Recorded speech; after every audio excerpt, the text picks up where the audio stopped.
Hey, welcome everyone. First of all, have you joined the new Net Media membership? Yes, we set up our channel membership so you can join. This in response to demands by many of you that we set up a membership where fans can join to support us. And YouTube membership is like Patreon. So we decided to start from YouTube where you have the video, the comments, and a wonderful community. So it's good to have everything under one roof. So make sure to join the membership, and to those who haven't subscribed to our channel, you can subscribe now and enable notification. Thank you for your support.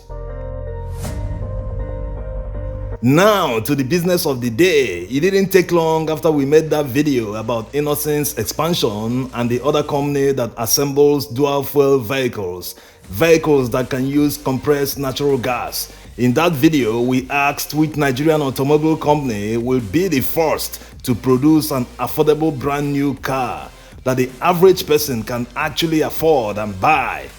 Enter the Adoja. It is not just affordable, it is also an electric vehicle. It is assembled in Nigeria by Electric Motor Vehicle Company, a new startup automobile company. Yeah, that's the founder of the company, Prince. And in case you're watching this video, Prince, we hope to reach out to see if we can arrange something so that we can do a range test on the Adoja. This vehicle seems like it will sell like hotcakes when it hits the Lagos market. And we can't wait to get our hands on Adoja to do a complete review, to find out what features it offers, how long it takes to charge, and the range it can cover with a single charge. Also, it should come with a home charging kit so that people who live in apartment blocks can comfortably charge the vehicle overnight. Although many people think electric vehicles aren't practical, especially in Nigeria, because of obvious reasons, with Nigeria's unique situation, it might just be the opposite. A lot of people run generators at night to power their homes, so instead of buying petrol to just power your home at night, you can as well charge your electric car at the same time, thereby saving you the money that you would have spent on buying petrol for the car. Also, there's the option of using the public utility where it's available. People who work in companies, banks, and massive factories where they have huge power generators can actually get free energy to charge their electric vehicles if the management will be willing to play ball. Some of these organizations have excess installed capacity.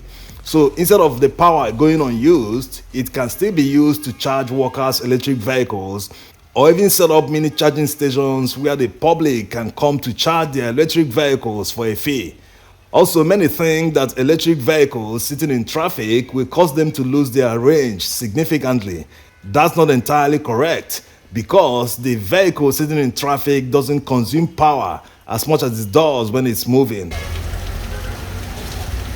More options are needed right now in the Nigerian car market because the removal of fuel subsidy is imminent. The petrol subsidy is no longer sustainable. Instead of the Nigerian government spending billions of dollars in subsidizing petrol, it's better they spend that money on other critical infrastructure that will have a huge impact on the economy. Spending a few $billion on agriculture alone will have a massive impact on the economy, more than the cost increase in transportation that the petrol subsidy prevents. Imagine the thousands of jobs that will be created and the fall in food prices if just $2 billion is invested in agriculture. Anyway, when the petrol subsidy is eventually removed by whoever wins the 2023 presidential elections, petrol price per liter will increase the same way the price of diesel has increased, because subsidy on diesel has been removed. This is why the Lagos state government is making moves to convert all BRT buses to compressed natural gas because of the high cost of diesel. CNG is a good alternative to diesel for city buses, and it should be less expensive. This one is the Igwe, an air-conditioned tricycle, also known as keke. But the difference is that this one is an electric tricycle, and according to the company, it can go up to 400 kilometers on one charge. That's an impressive range, and considering the fact that a solar panel can be fixed on the roof, Imagine using the Igwe for transport business, and you know most of the time, if they are not on the move with passengers, they are parked at the bus stop waiting for passengers. So the solar panels will just be topping up the battery, which means it can practically go on forever. That's the dream of every driver out there, not just keke drivers. Alternatives are needed. Everyone shouldn't depend on petrol and diesel for transportation. They all put pressure on the supply of petrol. One thing to like about these electric vehicles is how simple the assembly is done. It's modular, the battery, the charger, and the electric motor looks like they can easily be replaced independently with any brand that meets the specifications. Unlike a vehicle with an internal combustion engine with many moving parts, and when you want to replace a part, you must buy the exact replacement part down to the part number of the manufacturer. Also, if you own an electric vehicle, you won't be frequenting mechanic workshops because all parts are electric powered, and electric vehicles have about 70% less maintenance cost compared to vehicles with internal combustion engines. There's also room to add another battery to increase the range. That's if the charging system will support it. Anyway, people are buying them already, like this one that's up for delivery. Nigeria is a huge market, and if you've bought any of these electric vehicles and you are watching this video, tell us in the comments what the performance of the electric vehicle is like, sort of a mini review. We hope to do our own complete review and most importantly, test the range and how fast it can charge. That's when we get our hands on one, and we hope we can get one as soon as possible. While you wait for the review and range test, subscribe to our channel now if you haven't, and remember to enable notification so that you'll be notified when new video goes live. Thanks. Now, let's see how affordable these electric vehicles are. According to the company, the pickup tricycle costs 1.5 million naira, and they have a smaller model that costs 850,000 naira. With the massive growth of Nigeria's automobile market, many automobile companies are expanding their capacity to meet demand. Very soon, we will be seeing many car parts being manufactured locally, and hopefully, a company will start producing lithium-ion batteries in Nigeria so that they can supply not just electric vehicle manufacturers, but home users too. Alright, let's see other electric vehicles that have been launched in Nigeria recently. This one is Jet electric vehicle produced in Nigeria by Jet Motor Company.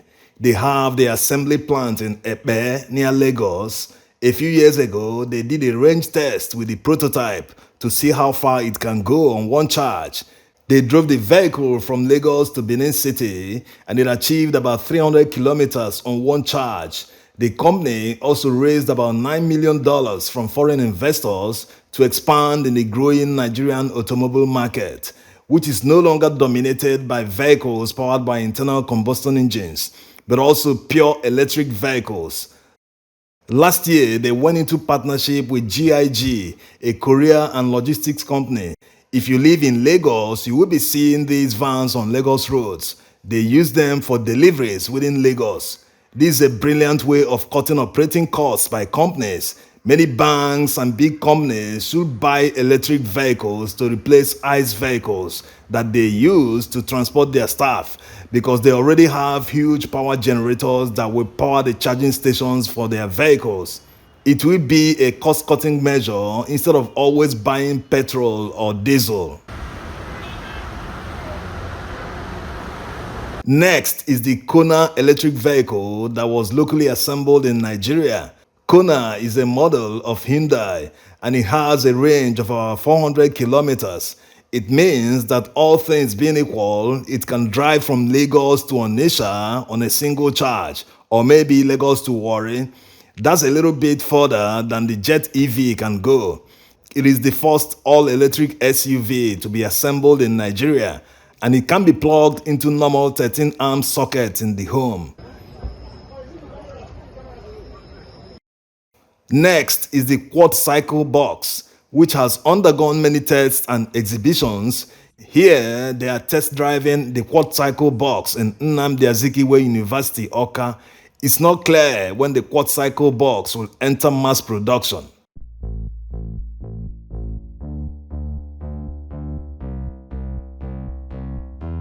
This one was designed and built in Federal Polytechnic Nekede, Imo State. It is an electric vehicle and looks like a golf cart. Innocent recently signed a partnership agreement with the Polytechnic, but it's not clear when they will mass produce the electric vehicle.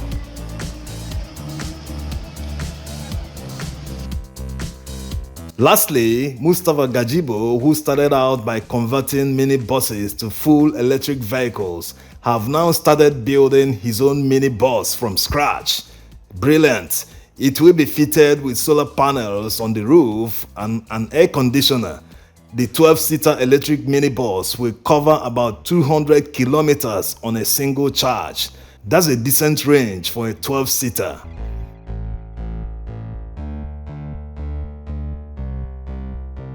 Electric vehicles won't attract the potential buyers if the needed infrastructure is not in place. Charging stations are needed across the country so that people can quickly top up their batteries and continue their commute. Just like already said, people who have excess electric power can invest in charging stations. Even filling stations can get into the business if they have enough parking space for cars. The Lagos State government also promised to install charging stations around Lagos to enable EV owners to charge their batteries. And Nigeria's first solar power charging station has been launched in Sokoto State by the National Automotive Design and Development Council. Yes, using solar energy to power charging stations will go a long way in improving the penetration of electric vehicles in the Nigerian market. Northern Nigeria is well suited for solar charging stations because they always have clear and sunny skies, unlike the south where it's mostly cloudy and rainy. Alright, we hope you enjoyed the video. Make sure to subscribe to our channel and enable notification, and remember to join our membership if you haven't already. Till next time, bye bye.